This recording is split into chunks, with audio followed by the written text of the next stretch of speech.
The chill of King's Landing never bothered Ned Stark.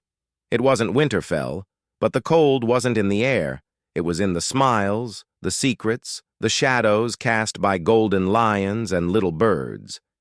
Eddard Stark, Warden of the North, had always been a man of honor. But even honor learns to squint in the face of deceit. On the morning he planned to confront Cersei Lannister with the truth of her children's illegitimacy, he hesitated. Something about Pater Baelish's advice, "We'll keep the City Watch on our side," felt too convenient. Ned wasn't a player in their game, and perhaps that was his greatest weakness. But even a man of the North learns to listen to instinct, and this time, instinct whispered that Littlefinger's loyalty was as slippery as his smirk. He changed course. Instead of sending a message to summon Cersei, Ned quietly sent a raven to Stannis Baratheon. He told him everything. Robert's death was imminent, Cersei's children were not Robert's, and the Iron Throne belonged by law to Stannis.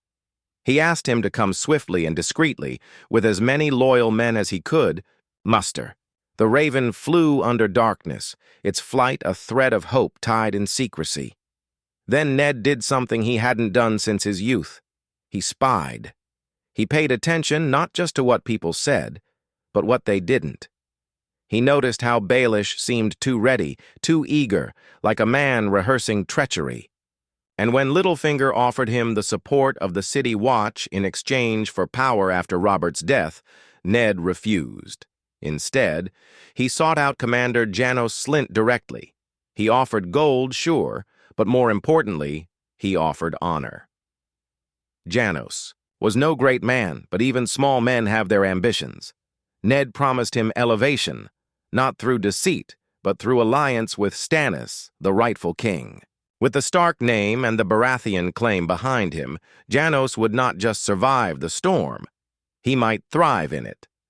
Baelish noticed Ned's coldness. When he asked again, "Shall we move against the Queen?" Ned replied, "Not with your blade." The words stung, but Littlefinger only smiled, thin and mocking. Robert died that night.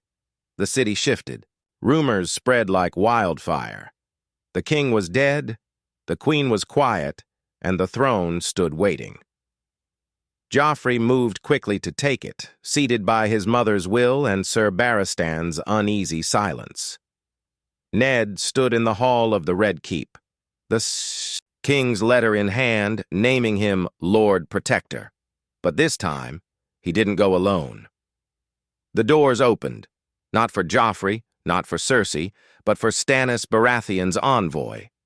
A small force had arrived at Dragonstone, and already his bannermen were rallying. The letter had worked. The realm had not yet declared, but the battle lines were forming. When Ned presented Robert's will and declared Stannis the true heir, Cersei laughed. "You think paper can defeat a crown?" she hissed. But even she could see the hesitation in the Lord's eyes. With Renly gone from the city and Tywin still in the west, her power was not complete. Joffrey ordered Ned seized. The King's Guard hesitated. The City Watch stood still. Then Janos Slynt stepped forward and turned to face Cersei. "We serve the realm," he said. That moment snapped the illusion. A scuffle broke out, but no blood was spilled. Not yet. Littlefinger vanished into the shadows, his betrayal unfinished. Cersei was arrested, her children confined in the Red Keep under guard. Joffrey screamed, but no one moved to free him. Stannis sent word. He would arrive within a fortnight, and justice would follow. For the first time in weeks, Ned Stark stood in the sunlight of the courtyard and breathed freely. But peace was still far. The Queen had allies. The lion would not stay caged for long. War whispered from the west and south. Renly moved in the shadows. And in the north, Robb was already gathering banners. This was no victory, only a better beginning. The Red Keep held its breath. With Queen Cersei under arrest and her children watched closely, King's Landing simmered like a pot just shy of boiling. The court had split into uneasy factions. Some nobles whispered of Stannis and his claim, others feared the wrath of House Lannister. Eddard Stark, though momentarily triumphant, knew that no war was ever won by a single move. Littlefinger had vanished. Not in chains, not in blood, but in silence, the most dangerous kind of escape. Ned didn't know where Baelish had gone, only that it boded ill. The man was a spider with no web visible to the eye. Sansa cried every night. Arya vanished during the day and returned with her tunic muddy and eyes alert. Ned didn't ask. In a city like this, it was better that she learn how to survive. Then came the first sign of real fire. A raven from Casterly Rock. Tywin Lannister demanded the release of Cersei and her children. The message was wrapped in velvet but soaked in threat. No words of war, but no words of peace. A line drawn. If Ned stepped across it, it would be into blood. Ned called his allies. Sir Barristan Selmy, quiet and grave, sided with him. So did Sir Davos Seaworth, who had arrived with Stannis' small envoy. Varys, ever the whisperer, offered concerns and possibilities, but no certainty. Grandmaster Pycelle frowned and muttered about balance and unity. Ned saw the Lannister stain in the old man's beard and noted it silently. Robb Stark's raven arrived next. I marched south with the bannermen. 10,000 Northerners, young and angry, coming for their lord and their family's name. Ned wanted to stop him, but it was too late. The drums of war had already begun. Joffrey remained in the Red Keep, still claiming kingship with the confidence only a child and a Lannister could wear. When the small council met, he refused to kneel. "I am the king," he declared. Ned stood calmly and said, "Then face your uncle when he arrives and prove it." Joffrey's lip trembled, but he said no more. 3 days later, Renly Baratheon rode into the city with a force of storm lords and a smirk too wide for a grieving brother. He met Ned alone, eyes full of charm and ambition. "Why wait for Stannis? I have men, I have charisma, I have the Tyrells. Make me king, and we can rule together." Ned refused. "Stannis is the true heir," he said. Renly's smile faded. "Then I hope your honor keeps you warm when the lions burn the gates." Renly left that night, and with him, the Tyrells and 100 knights. Varys warned Ned of movement in the west. Tywin had begun marching with a host. Jaime Lannister, still holding River Run, had clashed with Tully men. The Riverlands burned. Ned knew that soon he would face a choice: wait for Stannis or act first. He chose to act. Using City Watch loyalists and Stannis' envoy, he secured the gates and sent word to the fleets at Blackwater Bay. They were to be loyal only to the crown, the true crown. He removed Pycelle quietly, sending him to the cells. He began purging the court of Lannister spies. But it wasn't enough. Then, a message arrived that changed everything. Robb had crossed the neck. Jaime Lannister had taken the field to stop him, and Jon Arryn's old squire, a boy Ned had barely noticed before, was found hanging from a rafter. A note left behind, written in a trembling hand. "The seed is strong." Ned's breath caught. He hadn't been the only one investigating. The truth Jon Arryn died for now danced just above the flames of open war. He gathered his daughters. "Sansa," he said, "you will stay here, under guard. Arya, I need you to go north." Arya didn't cry. She only nodded. In the north, the wolves had begun to howl. In the south, storm clouds gathered. And from Dragonstone, a fleet with the fiery heart of Stannis Baratheon moved slowly but steadily toward the capital. This time, Ned Stark had acted first. But he knew better than most. The game was far from over. The night Stannis Baratheon landed at Blackwater Bay, the moon was hidden by clouds. No horns sounded, no banners flew. It was not a king's arrival, but a soldier's infiltration. Ned Stark greeted him at the harbor, flanked by a small force of city watch and a few of Stannis's knights. There was no ceremony, only a nod between two men who had both been too late too often. "Your Grace," Ned said. Stannis's jaw tensed, but he accepted the greeting. "Let's end this quickly." Together they rode into the Red Keep before. The sun rose. The banners of the stag were hoisted before the city woke. Joffrey was pulled from his chambers by the King's Guard, this time loyal to the realm. Cersei screamed as they dragged her to the dungeons, but there would be no wildfire, no escape, no last gambit. Not yet. By midday, the great hall filled with nobles, knights, and lords who had lingered in indecision. Stannis stood beside the Iron Throne, but did not sit. Ned presented Robert's letter. Sir Barristan confirmed the king's dying words. The bastardy of Cersei's children was no longer rumor. It was law. The city bent, but did not break. Some knelt. Others held their tongues. A few left in haste, no doubt carrying word to the Lannisters. That night, as ravens flew across the Seven Kingdoms bearing news of Stannis's coronation, two men sat alone in the Tower of the Hand. "You don't trust me," Stannis said flatly. "I trust your claim," Ned replied. That was enough, for now. But the realm was not settled. Renly had not returned. He had ridden south, likely to Highgarden, where the Tyrells whispered of power and roses and easier kings to control. If he declared himself, it would split the Stormlands. Stannis ordered ravens sent, a demand for loyalty, not a request. Worse, still, ravens came from the Riverlands. Robb had met Jaime Lannister near the Whispering Wood, and won. The Kingslayer was now a prisoner of House Stark. But the cost was great. The Riverlands had bled, and River Run was barely holding. Tywin Lannister's army was still marching. Stannis wanted Robb to bend the knee. Ned wanted peace. They argued. For hours behind closed doors, but finally agreed.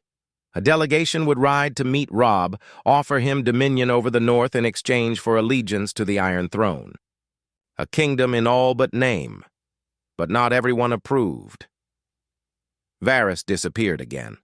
Littlefinger reappeared, at Rosby, whispering lies into merchant ears and promising gold from the west. Rumors began to swirl that Cersei had escaped her cell. And, in the streets, some cried, "Stannis!" while others muttered, "Joffrey lives." One spark, and the city could burn. Ned sent Arya north with Yoren, trusting the Night's Watch brother more than any gold-cloaked guard. He gave her a sword, a name, and his blessing. She did not look back. Sansa remained in the Red Keep, under careful guard. Though her letters to her mother were censored by Stannis's new hand, Ned had refused the position. He had done enough. He had no taste for thrones, but he could not leave. The Lannisters would not rest. The Tyrells would not kneel. And the North, his son, his people, were now bound in war. As Stannis prepared the city for siege, fortifying the gates and recalling the fleet, Ned watched from the ramparts. The city pulsed with tension. Behind every door was a blade or a secret, and still no word from Renly. Then, a raven came from the wall. Jon Snow had ridden north beyond the wall with Lord Commander Mormont. Something stirred in the far north. Wildlings, shadows, things older than kings. Ned stared at the letter longer than any other. His blood was at war in every corner of the realm. And winter. Winter was coming faster than anyone believed. The dungeons. Cersei sat silent, waiting for her trial. In the Tower of the Hand, Ned sat sleepless, waiting for the next betrayal. And in the throne room, Stannis stood before the Iron Throne, still refusing to sit, as if even he feared what the seat demanded. The storm was not coming. It had already arrived. The banners of House Baratheon flew high above King's Landing, yet the air around the Red Keep remained taut with unease. Victory had been claimed, but never cleanly. Not with lions still on the prowl, not with Renly gathering strength in the south, not with the north on the move. Eddard Stark stood in the Godswood, among the imported weirwood trees that never spoke to him the way Winterfell's had. He knelt beside the shallow pool and whispered names, his wife's, his son's, Jon's, Lyanna's. Prayers from a man who didn't believe the gods would answer. His peace was broken by Ser Davos. Your grace summons you. Ned hated that title on Stannis, not because he disagreed. He had risked everything to seat the rightful king, but because the man wore it like a weapon, hard, cold, unyielding. Stannis had the throne now, yet he seemed angrier than ever. The war council was tense. Renly has declared himself king, said Maester Cresson, eyes weary, voice cracked with age. With Highgarden behind him, his claim gains weight. Weight is not law, Stannis said, jaw tight. He is a traitor. Brother or not, he will be dealt with. And the boy? Ser Davos asked carefully. Stannis didn't need to ask which boy. Joffrey remains alive in the city, Cresson explained. He is held in the Maiden Vault. There are rumors among the small folk that he is the true king, that his mother was framed. Stannis turned to Ned. Your suggestion? Ned did not hesitate. Try him, publicly. Show the realm the truth. Let them see the queen's sins. And if the boy defies us? Asked Davos. Then let the gods judge him, Ned replied. Stannis's lips thinned, but he nodded.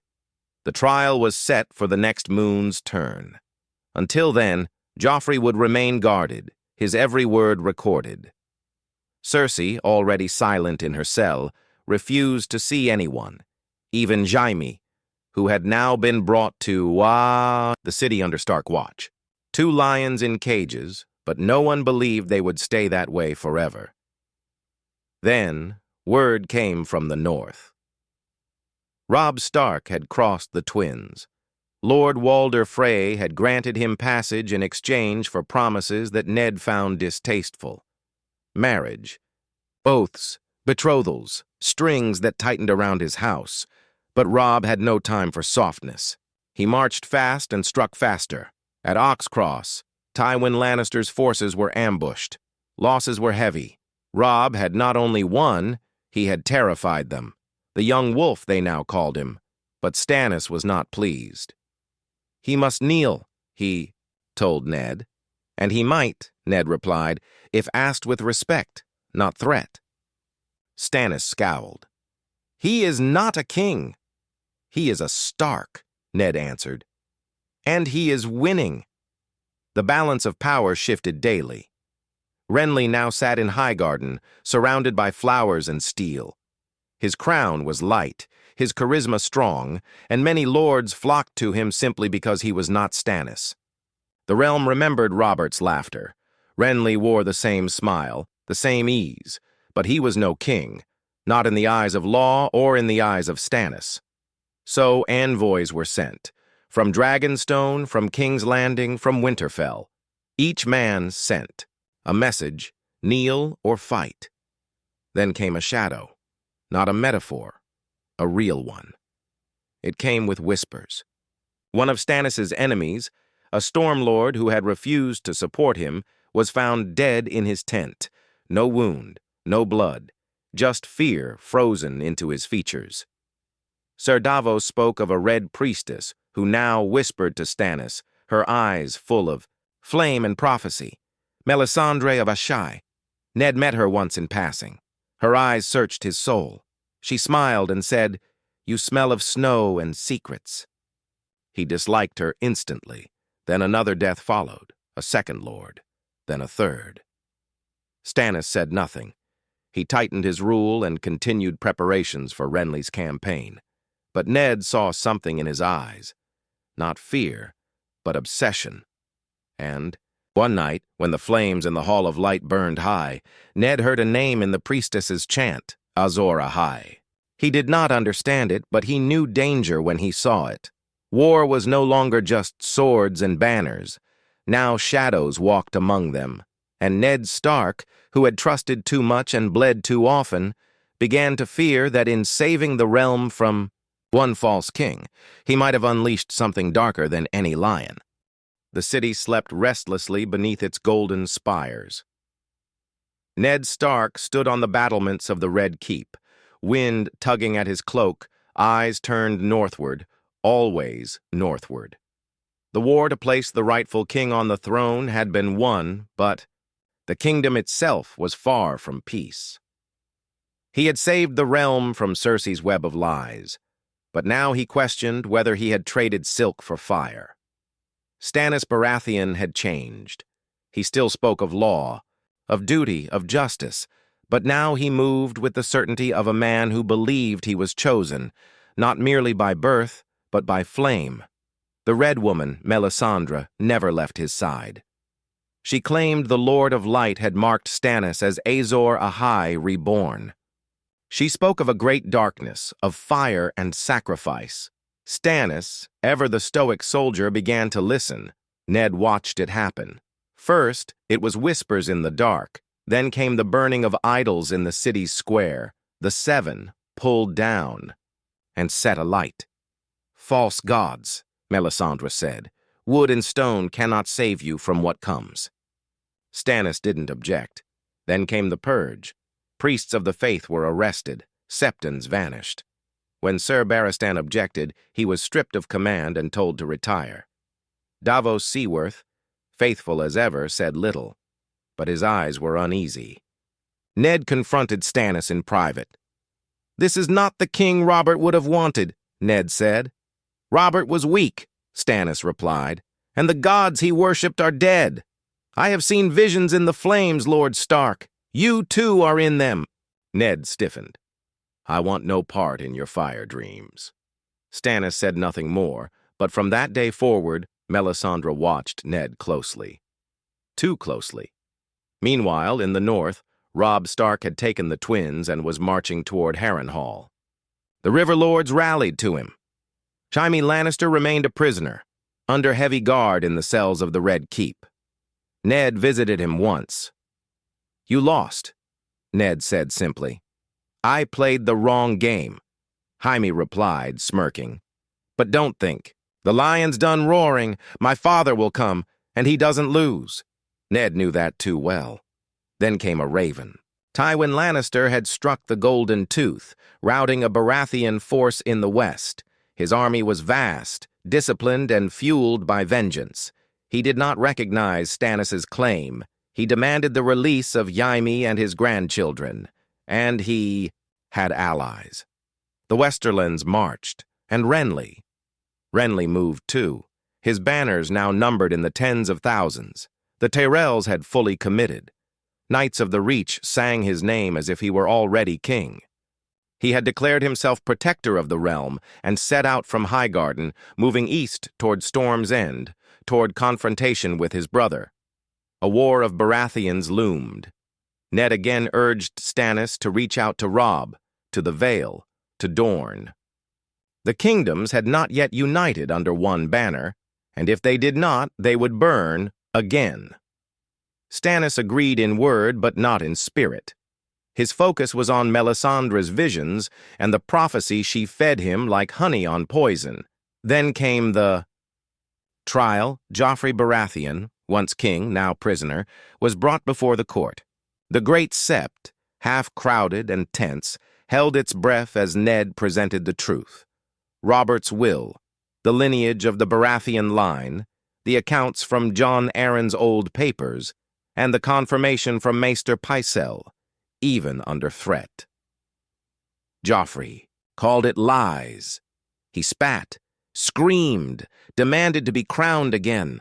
But when Cersei was brought out, gaunt and silent, and shown the same documents, she said only, "You think this will save you?" Ned's voice was calm. "It will save the realm." Joffrey was sentenced to exile, to be taken to the wall, stripped of name and claim. It was not execution, it was mercy. But mercy is a fragile gift. That night, as the ship carrying Joffrey was ready to sail for Eastwatch, it was found burning. The boy was dead, stabbed through the heart. His guards slain. Melisandre's red servants were seen nearby. Ned stormed into the throne room. "You said he would live," he growled at Stannis. Stannis looked down from the Iron Throne, his voice like iron against flint. "The fire chose. Not I." "A boy, Your Grace. He was a boy, a false king, and the fire burns away falsehood." Ned turned without a word. His faith in this reign, already brittle, began to crack. That night, Ned wrote to Robb, "The realm is not safe. Beware the flames. The North must remain strong and free." He signed it with the direwolf, and he slept with his sword closer to his bed than ever before. Smoke from Joffrey's pyre still clung to the air days later. Though King's Landing stirred as usual, merchants calling from stalls, gold cloaks marching through crowded alleys, a new chill had entered the bones of the city, one that no fire could thaw. Eddard Stark no longer felt like the Lord Protector. He was hand of a king he barely trusted, ruling a city he never loved, with enemies too quiet to name. He had traded Lannister chaos for Baratheon certainty, and certainty, he was learning, could be just as dangerous. In the shadows, whispers bloomed. The small folk murmured of Joffrey's death and the Red Witch who walked the castle corridors. In silence. Some claimed they saw her eyes glowing in the dark. Others said she had been behind the death of Lord Renly's allies in the east, knights who died mysteriously in their sleep, as if fear had taken their breath. Ned knew some of these rumors were lies, but not all. He summoned Ser Davos. "What does your king see in her?" Ned asked. Davos hesitated. "She believes he's chosen. And when you're told you're chosen enough times, you start to believe it too." "You don't." Davos looked away. "I believe in him, but not in fire." That answer comforted Ned more than any oath. But the war did not wait. Renly Baratheon marched up the Rose Road, banners streaming, knights in golden armor riding 200 wide. Lords flocked to him, and soon his host rivaled the armies of Tywin. Lannister himself. He wrote to Stannis, demanding peace and proposing a shared rule. Stannis sent back one word: bend. Renly refused. As war brewed outside the city walls, inside the Red Keep, another kind of danger stirred. Cersei remained locked in her cell, unbroken. Jaime, still caged, had grown quiet and thoughtful, his arrogance dimmed by loss. But Ned knew neither of them would wait forever. Then came news that chilled his blood. Casterly Rock had emptied. Tywin Lannister was marching east with near 40,000 men. His banners were red, but his message was black. There would be no negotiations. No more diplomacy. Jaime's capture, Cersei's imprisonment, Joffrey's death, it was all fuel for a war no longer about honor or claim, but blood. The Lannisters had woken. Robb Stark had moved swiftly in response. The young wolf had taken Harrenhal and sent word to Riverrun, urging Lord Edmure to prepare for a siege. His message to Ned was clear. "We hold the neck. The North will not fall." Ned sent ravens to the Vale, hoping Lady Arryn would rise, but her silence continued. He wrote again to Dorne, this time with the seal of the hand, but knew Sunspear would not rush into another king's war. Too many scorpions in the sand. And then Renly arrived. His host camped outside the city for 3 days before he demanded a parley. The meeting took place beneath a white canopy in the fields outside the mud gate. Ned rode out with Ser Davos and a small guard. Stannis, ever stubborn, refused to attend. "He is no king," he said. "Why should I meet him as one?" Renly, resplendent in green and gold, met Ned with a smile too bright for the gathering storm. "I'm not here to bend," he said easily. "I'm here to end this." "You would fight your own brother?" Ned asked. Renly's smile faded. "He would burn the realm to rule the ashes. I would rather it bloom. Let the people decide. They already have. You cannot win against both the North and the Crown." "I don't need to," Renly replied. "I only need to be better than Stannis." Ned rode back in silence. That night a storm came. Unnatural, fierce, sudden. Thunder cracked the sky. Lightning split the clouds, and beneath it, whispers of death returned. A shadow moved through Renly's camp. In the morning, his banners still flew. His men still drank and laughed. But Renly was dead, slain in his tent, his guards untouched. No blood trail, no culprit, only the flickering scent of smoke. The Tyrells, furious and stunned, withdrew. Some turned their cloaks, others vowed vengeance. But Stannis did not smile. He simply said, "The usurper is gone." Ned, standing in the silence of the war tent that next dawn, stared at the letter he had begun to write to Robb. He dipped the quill again, crossed out what he had planned to say, and wrote only, "I do not know what walks beside this king, but it is not the Seven. Be wary, my son. We may have chosen wrong." He sealed the letter, placed the direwolf sigil upon it, and prayed, not to the gods of fire or the gods of the south, but to the old gods, the gods of stone and tree, of snow and wolves, the gods of home. The smoke had not yet faded from Renly Baratheon's funeral pyre when the first Lannister outriders were spotted near the tumblestone. The war had changed overnight. One Baratheon dead, one still king, and a lion army closing in with the fury of 1,000 roars. Back in King's Landing, Eddard Stark stood in the Great Hall, watching the Iron Throne cast shadows like jagged teeth across the floor. Stannis had taken to sitting it now, rarely, but decisively. Each time he climbed its steps, Melisandre stood behind him, cloaked in red, her eyes reflecting firelight. Ned was no longer sure which of them truly ruled. The city was no longer the same. Where once the faith held power, now pyres were lit in the streets. Ruller's priests walked openly, preaching about light and darkness, about prophecy, about the Lord of Light's chosen.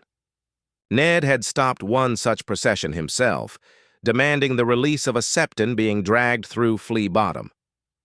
"He spreads falsehoods," the priest had said. "He spreads the faith," Ned had replied, steel in his voice. "And this city will not burn another soul in the name of your God." The man backed down that time. But the fire was spreading, not just in the streets, but in the court. Letters from the north arrived daily. Robb had secured the Riverlands, taken the Crag, and broken Sir Adam Marbrand's advance near Seaguard. He was proving more than just a banner-rallying son. He was becoming a commander. The young wolf was earning his name, but he had also refused to kneel. His last letter was blunt. "We have paid too much blood for a southern crown that does not protect its people. If we must stand alone, we will." Ned read the words a dozen times. He didn't blame his son, not anymore. He began speaking in council less and less, watching more. Stannis made plans for war, drawing up maps, sending ravens to the Stormlands and the Vale, demanding loyalty. But loyalty did not come easy. The Tyrells had retreated to Highgarden, nursing their wounds and pride. The Martells of Dorne had responded only with silence. Even the Greyjoys stirred on their stony shores. The realm was splintering. Then came a raven from Casterly Rock. Tywin Lannister had joined with what remained of Renly's Reachmen. knights eager to avenge their fallen king but unwilling to serve a man of shadows. Their combined host now approached the Blackwater, swift and dangerous. The Lannisters had the numbers, and they had a plan: siege. Stannis ordered the city barred and the gates sealed. Ships were chained in the harbor, and wildfire was prepared, not in secret, but in strategy. He would not yield the capital, not after all it had cost. But wildfire was not Ned Stark's weapon. He argued for retreat, or at least terms. Allow the small folk to leave the city before the fire began. Stannis refused. If they stand with the king, they live with the king, he said.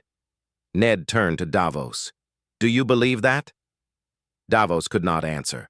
That night, Ned sent a quiet rider north, his own sworn man, trusted since the Greyjoy.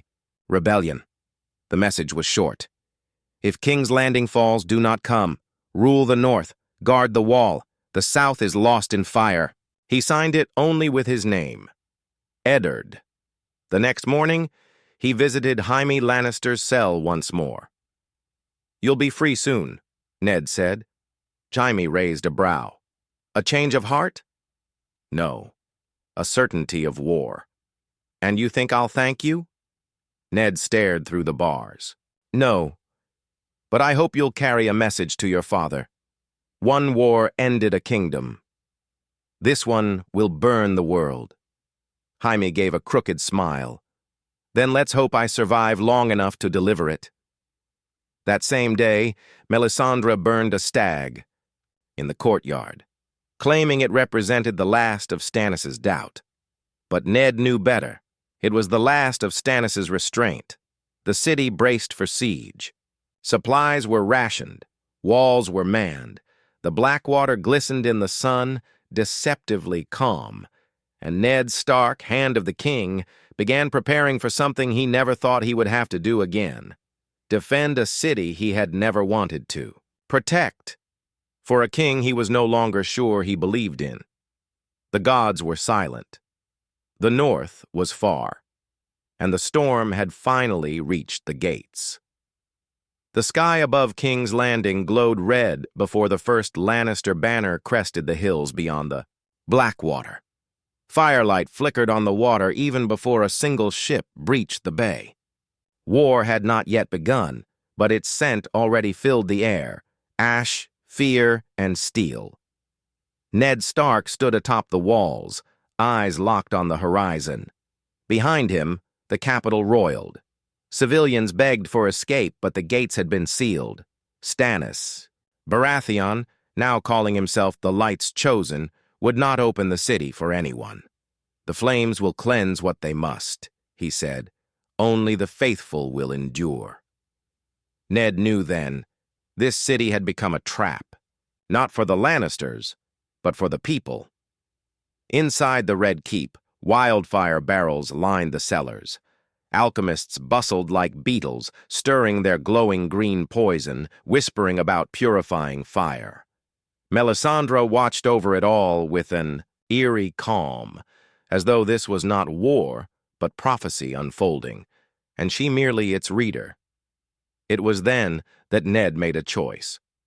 That night, he met with Ser Davos, Ser Barristan Selmy, who had returned quietly to serve the realm, not the throne. And a handful of remaining loyalists. I will not watch children burn for a crown, Ned said. Not again. Barristan nodded. Nor will I. They devised a plan, not to defeat the Lannisters, but to prevent a massacre. Davos would command a small ship to sneak out during the confusion, carrying innocents and letters. Evidence of Cersei's crimes, of Joffrey's lies, of the wildfire cache beneath the city, and of Stannis's descent. The next day, the Lannister army arrived in full force. The Blackwater burned, but not in wildfire. Davos and his men, working in darkness, had sabotaged the alchemists' caches. Many barrels never ignited. Others were doused with water. Enough remained to cause terror, but not the apocalypse Stannis desired. On the river, a naval battle broke out. Lannister and Baratheon ships collided in chaos. Flaming arrows struck sails, men drowned screaming, and in the confusion, Davos's smuggler ship slipped free, disappearing toward Gulltown, carrying truth and escape in its hold. On land, the siege began. Stannis ordered the gates held. "Let them come," he said, sword drawn, Red Woman at his side. "Their end is written." But Ned Stark was not at his side. He was in the Red Keep, gathering what men he could, gold cloaks who still answered to his voice, old northern guards, and loyal knights. They moved quickly, quietly. They opened the gates, not for surrender, for evacuation. Civilians flooded the passage, women, children, the elderly. Chaos, yes, but life. Above them, wildfire still burned, but the worst had been avoided. The people ran, not toward freedom, but away from fire. And at last, Tywin Lannister's banners reached the walls. Ned had written him one message: "There will be no victory here. Only survivors. Claim your vengeance elsewhere." Tywin read the letter and waited. He did not storm the city. He knew what wildfire had once done. He had seen it under Aerys. He would not risk it again. But Stannis did not wait. That night, he descended into the Red Keep's cellars with Melisandre. Witnesses claimed they saw flames dance from the stones, that the shadows themselves bent and